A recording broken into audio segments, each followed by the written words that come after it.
I'm Larry Farver, and let's queer up students and youth culture. Federal judge says teachers may out LGBTQ plus students to parents.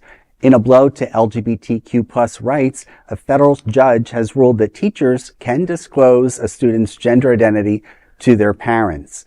The U.S. District Judge Roger Benitez ruled that federal law allows school employees to notify parents of a child's gender incongruence. Benitez said that the decision to inform parents rests with individual teachers. The order also blocks school districts from misleading parents and bars staff directly lying to the parent, preventing the parent from accessing educational records of the child or using a different set of preferred pronouns, names when speaking with the parents than is being used at school, end quote. California has appealed the ruling. An appeals court has issued a request to pause the decision from taking effect. In court filings, California Attorney General Rob Bonta warned that the ruling would, quote, create chaos and confusion among students, parents, teachers, and staff at California's public schools and undermine long-standing state laws that protect vulnerable transgender and gender nonconforming students, end quote. Governor Gavin Newsom has defended the current law, saying, quote, teachers can still talk to their parents. What they can't do is fire a teacher for not being a snitch. I don't think teachers should be gender police, end quote. Well, there's a lot to unpack there. One of the things that was interesting about Judge Benitez is that, he has been really called out for misconduct in the courts by the Ninth Courts. So,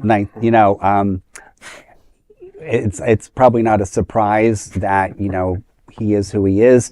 But, one has to wonder, too, in disclosing everything to a parent, there could be cases of child abuse. And I'm not necessarily talking about sexual, but there might be reasons not to disclose things about a child completely in their file.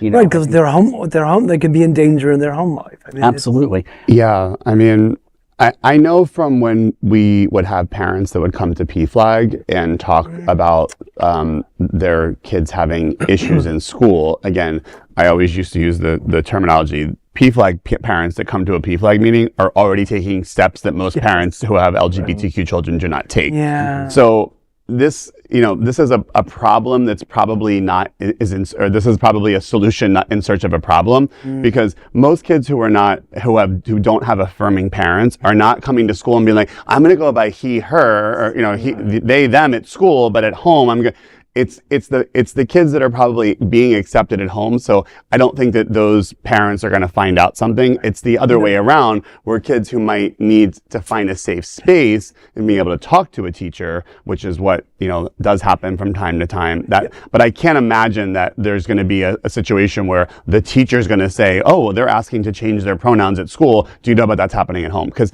I don't think those kids, at least again in my personal experience, that's ever going to be an issue. But if they're already saying that in school, they're probably comfortable at home. Yes. And as Governor Newsom said, teachers shouldn't be gender police. No. And I think just let them teach. Well, and there are a lot of LGBTQ and trans students who may be in the foster care system. And right now there is a rise in looking at allowing, really allowing foster care parents not to be supportive of those children in their homes, which is just outlandish. Wow. It's sickening to even think about that. Yeah. Well, again, another attempt at attacking the community. There is no other queer nonprofit media platform like this in the entire world. Support our LGBTQ stories by sharing them and subscribing to Queer News Tonight.